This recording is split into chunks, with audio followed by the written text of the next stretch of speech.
आओ गुरुजी।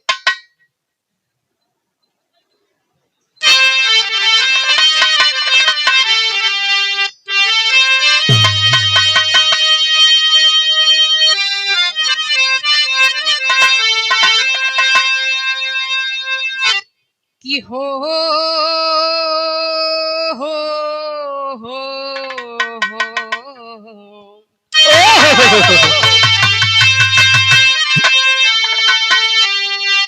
कि हो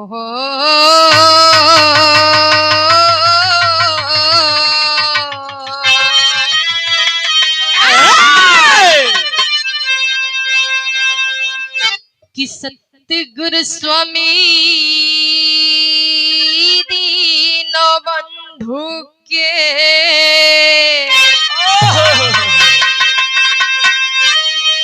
कि अब सदा झुकी बेईमान कि सतगुरु स्वामी दीन बंधु के कि अब सदा झुकी बेईमान कि यार दुखिया ना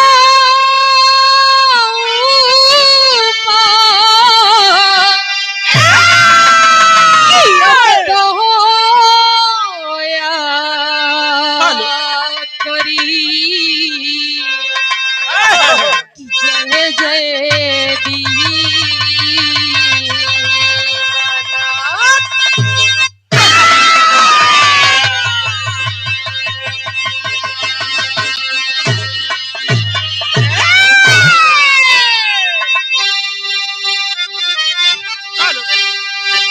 कि नमो नमो विंदेश्वरी नमो जगदा कि बिटिया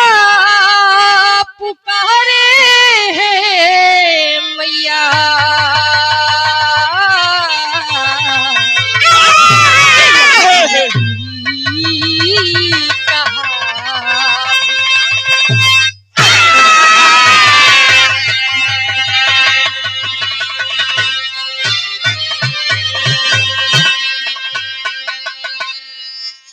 हेलो कि सर्वप्रथम यहाँ के 5 पवित्र ऐतिहासिक धरा को पैर छुके नमन बंदन करते हुए कि हम लोग की तिरा गई का लक्ष्मी यादव मिर्जापुर के धरती से आज बड़ा ही दुख की भी बात बा और साथे साथे खुशी भी बाटे भैया कि आप हमारे बिरहा जगत के बड़ा ही धुरंधर बड़ा ही सुपर स्टार कलाकार आप परम सम्मानी परम श्रद्धेय आप स्वर्गीय जोखनलाल बाबूजी को अपने पूरे टीम से सच्चे दिल से श्रद्धांजलि अर्पित करती हूँ और भगवान से यही निहोरा है कि जैसे बाबू गए हुए हैं बस ही उनके आत्मा के और उनके स्वर्ग में उच्च स्थान प्राप्ति होके हर साल की भांति श्रद्धांजलि मनाया जाता है। साल भी बड़ा ही सुंदर बड़ा ही अच्छा प्रोग्राम रखा गया जमाल से बड़ा ही दूर दूर के कलाकार आयल बानी तब भैया नाम लेवे में बड़ा टाइम लगी देखो 20 मिनट के टाइम मिलल बाटे यहाँ पर उपस्थित रहा के महान भावक आप विरहा प्रेमी श्रोतागण आप सम्मानित पिता तुल्य चाचा तुल्य एवं हमारे नौजवान भाई और हमारे गायक और गायिका यानी हमारे भाई तुल्य गायक और हमारी बहन तुल्य गायिका सबको इस मंच के माध्यम से लक्ष्मी के तरफ से पांव छू के प्रणाम बाटे और हमारी माताएं बहनों को इहो लोगन के सत सत नमन बाटे